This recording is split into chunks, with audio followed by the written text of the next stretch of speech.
Well, you guys don't already love local government? What's going on here? So my name is Saul. I'm here to talk to you tonight about local government. And there are going to be a bunch of links at the end of this, so don't worry about paying too much attention to the things I'm talking about. You'll have links at the end. And I'm on Twitter too if you're into that type of thing. So I started voting in presidential elections when I turned 18, like most people do. I didn't really pay much attention to politics otherwise. I didn't really think of it as a way to put valuable things back into the world. And that didn't change for a long time. I graduated from college, really didn't know what I wanted to do with myself. So I got a job selling cars, saved up a bunch of money, and I spent 2004 and 2005 traveling around the world without flying. And it was fantastic, and I had a great time. But I felt kind of guilty in 2004 for not having done more for the presidential election. So I told myself I was going to do something in 2008. Came around, I started volunteering. I really liked what I was doing, so I eventually quit my job and went off and worked for Obama in Ohio.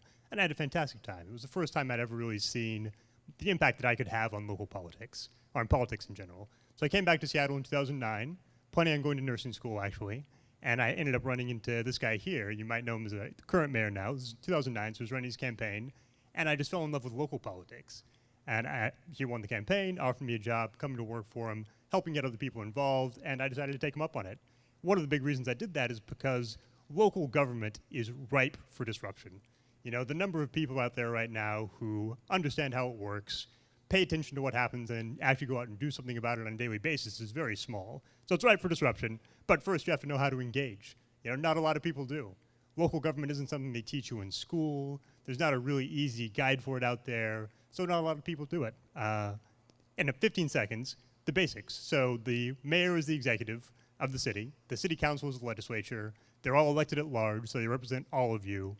And in addition, Seattleites also elect representatives to King County, Washington State, the Port of Seattle, and the school district.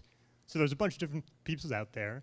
It's kind of complex how they fit together. To give you an example, with transportation, the city controls the roads and the streets, King County controls the buses, the state controls the state highways and the interstates, and then they all get together for Sound Transit, which runs the light rail. So paying attention to what's going on is important. There's a lot of moving pieces, but luckily there are also a lot of people out there working full time to pay attention to the stuff so you don't have to. There are reporters with Seattle Times, bloggers, all sorts of people doing this. There are a bunch of different ways to get information. If you start paying attention to it, eventually you might find something you want to get out and participate in. You'll find something you care about. If you do, there are all sorts of different ways to get involved. These guys here are testifying about the plastic bag ban that just went into effect at the city council. And if you do decide you want to get involved, how you do it is really important. There's power in numbers, so go out, talk to your friends, get them involved with you, but make sure you're not wasting their time. It's really important to sit down and look at what you want to accomplish and look at what the best way is to go about doing that. Regardless of what you do, being able to tell a good story is always important. It always helps if you're trying to convince someone else to come along and do something with you. So public narrative is what we call this when you do it in public. And there are three basic elements to this. So number one is who you are. Who am I? What's my value system? What is it that inspires me to be here right now?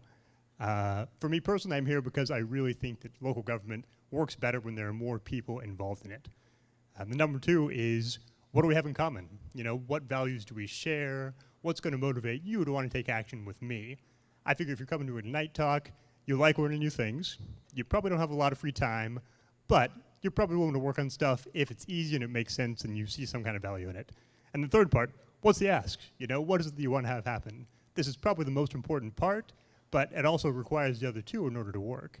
And in order to be a good ask, it has to be compelling, but it also has to be doable. And you'll see what my asks are for you in just a sec.